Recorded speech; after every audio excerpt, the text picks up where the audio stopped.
Dobrý večer, tady už je 6:45, já jsem se před chvíli vrátil zpátky na trail, hned vám řeknu odkud. Dneska ráno jsem úplně rekordním čase ušel 19 mil do místa, kde se dalo odstupovat do města Mount Shasta, což jsem taky udělal, dostal jsem se tam kolem poledne. A hned jsem šel do outdoorového obchodu Fifth Season, myslím, že se jmenovalo, a to z jednoho prostého důvodu. Ty moje nové boty, to je prostě jak procházka peklem. Jak jsem včera říkal, že už je to lepší, tak se potvrdilo to, co jsem říkal později, že ty moje nohy už bolely takovým způsobem, že to tělo přestalo vnímat. A dneska ráno, když jsem šel těch 19 mil, tak jsem si to teda fakt užil se vším všudy. To bylo opravdu peklo, takže už jsem neváhal ani chvíli a v outdoorovém obchodě jsem si koupil nové boty. Měl jsem velké štěstí, protože tam prodávali přesně ty moje skarpy, které jsem měl ve Sierrách a navíc na ně byla 40% sleva, takže jsem je měl fakt relativně zalevno. Oni i tak byli strašně drahý, na můj vkus drahý. Když sečtu vlastně ty předešlé nové boty a tyhle, tak mi vlastně nevznikla, dá se říct, žádná ztráta. Mám dvoje boty za cenu jedněch, dá se říct. Ty staré boty mám v batohu, protože mi bylo líto vyhodit, oni jsou docela lehký, takže si asi sebou vezmu zpátky do Bogoty, uvidím ještě, vyhodit je můžu vždycky. No a ještě jsem stihl Mount Shasta jít na oběd a měl jsem další štěstí, šel jsem do pizzerky a zrovna tam byl polední bufet, takže all you can eat za $10. Ale měl jsem ještě víc štěstí, protože předtím, než jsem tam došel, mě na ulici zastavil chlap a ptal se mě, jestli bych nemohl pošťouchnout jeho auto, protože měl veterána Volkswagena, úplně nádherné auto, tak jsem ho šťouchnul, on mě do té pizzerky nejen, že zavezl, ale řekl mi, hele, tady máš $10, dneska tě zvu já. Takže jsem měl oběd zadarmo, boty se slevou, no prostě co víc si přát. Jinak teď už jsem zpátky na trailu, mám plný žaludek po té pizzerii, protože už nejsem zvyklý jíst takové porce, fakt jsem se přežral úplně brutálně, takže se mi teď těžce jde. Navíc mám zásobu asi na 4 dny do dalšího města, které se jmenuje Etna. Takže myslím, že to zakempím u první vody, která by měla být zhruba za 3 míle a půjdu chrápat a snad to všechno do rána strávím, protože zítra mám v plánu s novými botami začít opět velké míle. Dobré ráno, tady něco málo po 6. Nevím, jestli vidíte to za mnou, ale ráno mě probudil, nebo když jsem vylezl ze stanu, tak jsem ucítil nějaký divný smrad, ale byla ještě tma, takže jsem pořádně nic neviděl a teď jak jsem vylezl trošku z lesa, tak mi to došlo, co ten smrad je zač a vypadá to, že tady někde hoří.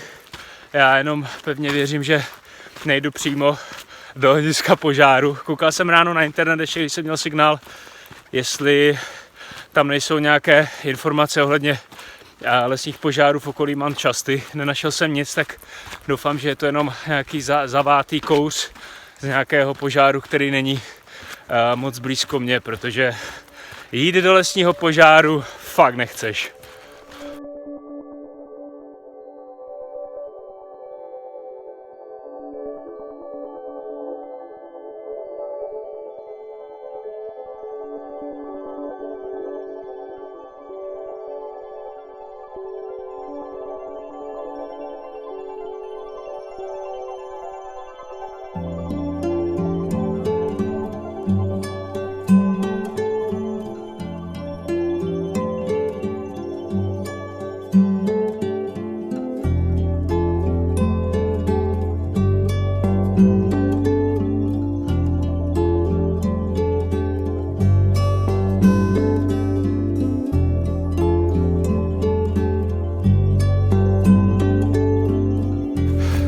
Normálně já tady právě cítím pečený kuře.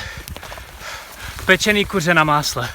Tyjo, třeba tady žijou divoká pečená kuřata. Tyjo, to by bylo super.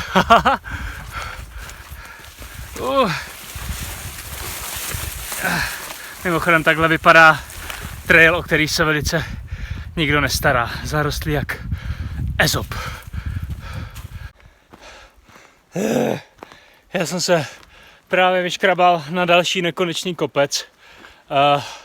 Neustále nahoru, bez přestávky jsem šel 16 kilometrů, takže fakt masakr v tomhle počasí, v tomhle vedru, a když je všude ten kouř, tak jako nic moc hike. A každopádně už jsem v takové nadmořské výšce, že ten kouř už je víceméně pode mnou, ale zas na druhou stranu nemám vůbec žádný výhledy, protože všechno je v tom kouři zahalené, takže bída docela, no.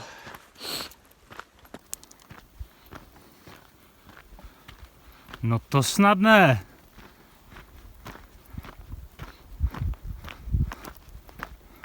Tyjo, a já přes něj budu muset jít. A to mě fakt poser záda. OK, no. Co se dá dělat? Po další době zase sníh. Já už po něm ani neumím chodit. Dobrý, tady to končí. Tak, tady jsou už 4 odpoledne. Já jsem se teď bavil s 2 hikerama, kteří mi řekli, že ten dnešní kouř je až z dalekého Ashlandu. Ashland je vlastně první město v Oregonu, kousek od PCT, ale je to pořád ještě docela daleko, myslím, že nějakých 200 mílí na trailu, takže jsem docela překvapený, že ten kouř je až z tama. Jinak dneska se mi nejde nějak extra dobře, přijde mi, že jsem strašně unavený a je hrozný dusno, ale úplně takové to nechutné lepkavé dusno, takže možná i kvůli tomu. Teď jsem do sebe nacpal nějaký sušenky, doufám, že mi to dodá trošku energie, ale zatím teda se zázrak nekoná, takže už se fakt nemůžu dočkat, až dojdu zhruba za 7,5 míle do kempu, postavím stan a udělám si večeři a půjdu chrápat, protože fakt dneska je to docela bída, no, ten hike.